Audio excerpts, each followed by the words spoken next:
बैशाख शुक्ल तृतीया दिनटी अक्षय तृतीया भाव परिचित। ଏହି ଦିନକୁ ଔପଚାରିକ ଭାବେ ସରକାରୀ ସ୍ତରରେ କୃଷକ ଦିବସ ରୂପେ ପାଳନ କରାଯାଏ। କୃଷକମାନେ ଏହାକୁ ବଡ଼ ଶୁଦ୍ଧି ଓ ସିଦ୍ଧିର ଦିବସ ଭାବେ ପାଳନ କରିଥାନ୍ତି। କୃଷକ ଏହି ଦିନ ଅମୃତ ବେଳାରେ ଅଖିମୁଠି ଅନୁକୂଳ କରି କୃଷି କାର୍ଯ୍ୟର ଶୁଭାରମ୍ଭ କରିଥାଏ। ଏହି ଅବସରରେ ବଲାଙ୍ଗୀର ଜିଲ୍ଲା ପ୍ରଶାସନ ପକ୍ଷରୁ ମଧ୍ୟ ଜିଲ୍ଲା ସ୍ତରୀୟ ଅକ୍ଷୟ ତୃତୀୟା ବଡ଼ ଧୁମଧାମରେ ପାଳନ କରାଯାଇଛି। ଏହି କାର୍ଯ୍ୟକ୍ରମରେ ଜିଲ୍ଲା ପରିଷଦ ଅଧ୍ୟକ୍ଷା ଶ୍ରୀମତୀ ଦେବକୀ ସାହୁ, ଅତିରିକ୍ତ ଜିଲ୍ଲାପାଳ ବିଜେପି ନେତା ଗୋପାଳଜୀ ପାଣିଗ୍ରାହୀ ପ୍ରମୁଖ ଉପସ୍ଥିତ ଥିଲେ।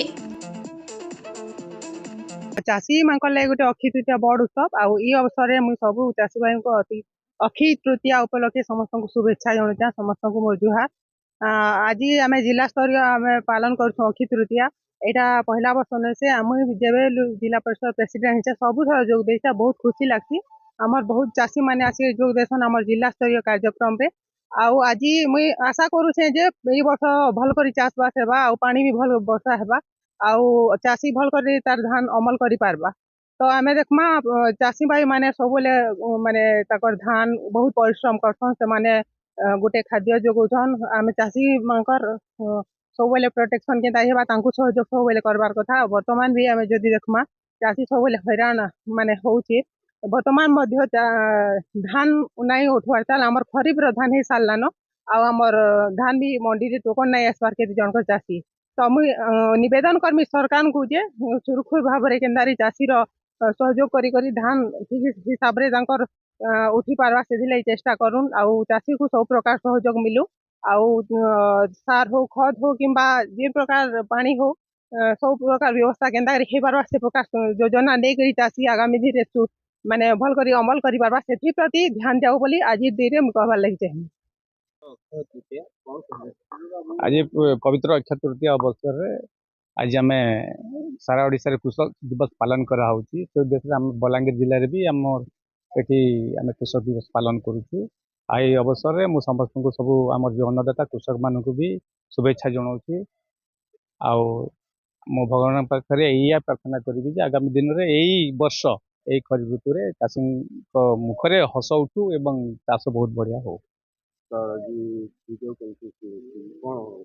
एबे आम 9टारे आमर ऑनरेबल चीफ मिनिस्टर ये जो सब चाषी मान को उद्देश्य वीडियो वार्ता अच्छी तेणु ऑनलाइन आम वर्चुअल मोड रे भी एबे मीटिंग अच्छी तेणु सब चाषी मान भी सेठी भाग नेबे।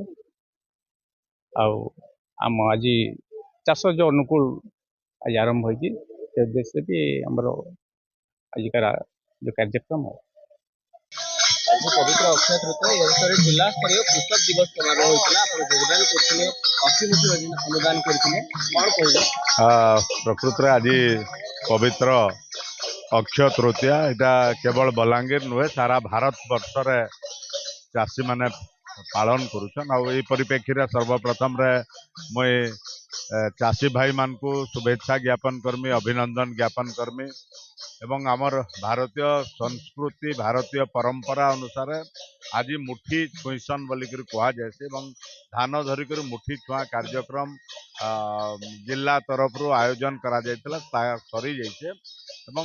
ये परिप्रेक्षी चाषी भाई मान को गोटे जिनस निश्चित रूप से कहमी आमर स्वदेशी ज्ञान कौशल के नहीं चाष करुन। गोटे समय थिला भारत वर्ष रे सबु जगार चाषी माने निजर स्वदेशी ज्ञान कौशल रे चाष करुले किंतु एबे रासायनिक सार सबु व्यवहार करबार द्वारा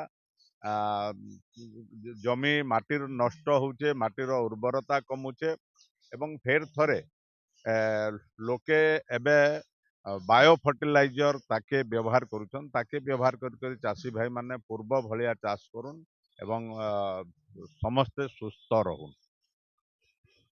गोर हरिबा बरकाने एटा मुठी छे आया ओके तीर्थ मुठी छे। हाँ एथिरा मुठी छे आछि करी करी समस्ते समस्त को डाकी करी इटा करा होचे आरो। हाँ हाँ हला गीत गुजा गाई करी सब ओके तीर्थटा मानु छ आरो। हाँ ରାମ ତ ଲକ୍ଷ୍ମଣ ଦୁଇ ଗୋଟି ଭାଇ, କେ ଧରେ ନଙ୍ଗଲ କେ ଧରେ ଆଡ଼ମଇ।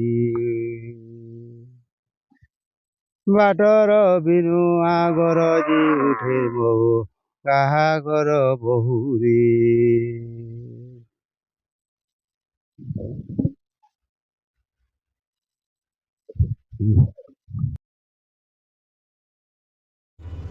ଆବାସିକ ବିଦ୍ୟାଳୟ ଦିଗରେ ଏକ ସଫଳ ପଦକ୍ଷେପ ବଲାଙ୍ଗୀର ସହରର ଭଗବତୀ ନଗରରେ ଅବସ୍ଥିତ ବିଦ୍ୟାଭାରତୀ ଆବାସିକ ବିଦ୍ୟାଳୟ। କୋଚିଂର ଯେଭଳି ଉନ୍ନତ ବ୍ୟବସ୍ଥା ରହିଛି, ସ୍ମାର୍ଟ କ୍ଲାସ୍ର ସେଭଳି ଆକର୍ଷଣୀୟ ବ୍ୟବସ୍ଥା ରହିଛି। ଛାତ୍ରଛାତ୍ରୀଙ୍କ ପାଇଁ ସ୍ୱତନ୍ତ୍ର ହଷ୍ଟେଲ ବ୍ୟବସ୍ଥା ଯୋଗୁଁ ସୁନାମ ଅର୍ଜନ କରିଥିବା ଏହି ଆବାସିକ ବିଦ୍ୟାଳୟରେ ଅନଗ୍ରସର ପିଲାଙ୍କ ପାଇଁ ସ୍ୱତନ୍ତ୍ର ଧ୍ୟାନ ଦିଆଯିବାର ବ୍ୟବସ୍ଥା କରାଯାଇଛି।